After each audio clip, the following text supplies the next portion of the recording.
Okey, video kali ni kita datang tempat wearer jugalah di Bacok ni. Pantai Impian. Pantai Impian Kemasing.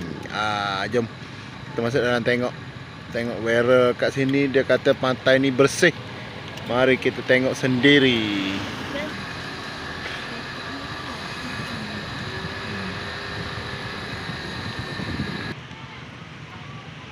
Okey, inilah pantai kita. Memang lawa lah, puas hati lah. Sebab dia pantai terpelihara. Kalau tengok dengan pokok ru dia tu, dia tanah susun untuk redup. Pantai dia pun memang bersih. Jom kita tengok belah dalam tu. Ni dah lebih kurang pukul 9 petang dah ni.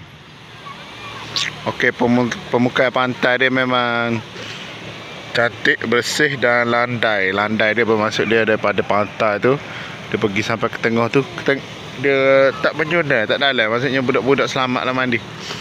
Kalau tengok tu ada batu pandang ombak tu. Kalau boleh tengok tu ada orang nak mancing tu. Nak mancing tu. Nak tengok. Ramai budak mandi sini. Ni dah pukul 6 lebih dah ni. Untuk bawa budak-budak, kanak-kanak riang tu selamat lah. Main ATV. Jom kita nak pergi dekat batu belah sana tu.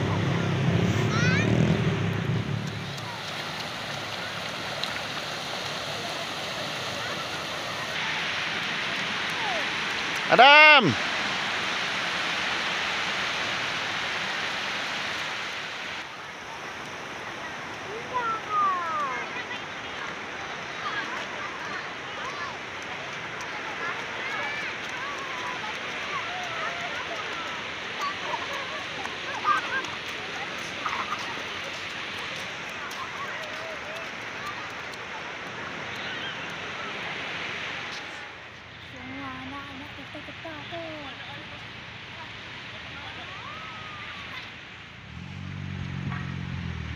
Okey, pantai dia memang bersih lah.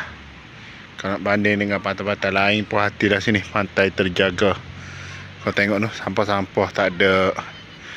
Dia punya suasana dia memang terjaga lah. Ni Pantai Impian Kemasing Bacok. Siapa mari-mari belah Bacok ni, boleh datang sini. Tak ada pantai yang viral. Jangan lupa ya, like, komen dan subscribe saya punya channel Nak Enjoy Ke. Jumpa lagi, bye.